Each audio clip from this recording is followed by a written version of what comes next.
डोगरे ने देसै दी सज्जी बां सुरगेश सोना लखो साड़ा करा सुरगेश सोना लखो साड़ा करा सुरगेश सोना लखो साड़ा करा सुरगेश सोना लखो साड़ा करा।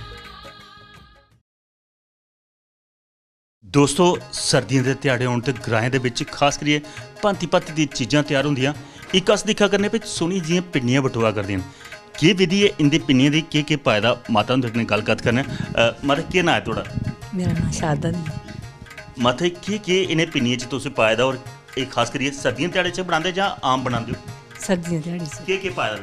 ਇਹਦੇ ਵਿੱਚ ਬਦਾਮ ਪਾਏ, ਹਾਂਜੀ। ਸੌਂਗੀ ਪਾਏ, ਹਾਂਜੀ ਪਾਏ ਛੁਹਾਰੇ ਪਾਏ, ਜੀ ਖੋਆ ਪਾਇਆ, ਜੀ।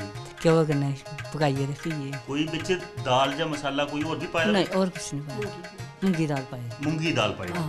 ਮੂੰਗੀ ਦਾਲੀ ਦਾ ਇਹ ਪਿੰਨੀ ਜਿਹੜੀ ਇਹਦਾ ਕਿੰਨਾ ਸਵਾਦ ਹੁੰਦਾ ਔਰ ਸਰਦੀ 'ਚ ਕਿਆ ਇਹਦਾ ਕੋਈ ਸਰਦੀ ਕੋਲ ਬਚਾਅ ਵੀ ਹੁੰਦਾ? ਹਾਂ ਗਰਮ ਹੁੰਦੀਆਂ। ਗਰਮ ਹੁੰਦੀਆਂ ਹਾਂ, ਗਰਮ। ਤੇ ਹੁਣ ਗਰਮ ਦਿਖ ਲੈ ਚ ਕਿੰਨੀ ਗਰਮੀ ਆਂਦੀ ਆਹ ਦੇਖੀ ਨਾ। ਦੱਸੋ।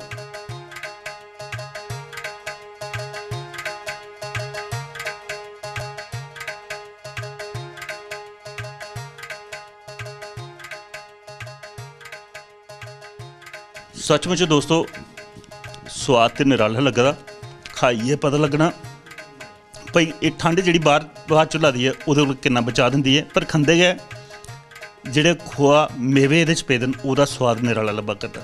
ਇਹ ਵੀ ਇੱਕ ਸੰਸਕ੍ਰਿਤੀ ਦਾ ਹਿੱਸਾ ਤੁਹਾਡੇ ਨਾਲ ਸਾਂਝ ਕੀਤਾ। ਹੁਣ ਗ੍ਰਾਂ ਦੀ ਓਟੋ ਲੈਣੇ ਆ ਹੋਰ ਕਿਸ ਲੱਭਦਾ ਉਹ ਵੀ ਤੁਹਾਡੇ ਤੱਕ ਪਹੁੰਚਾਉਣ ਦਾ ਪ੍ਰਯਾਸ ਕਰਨੇ।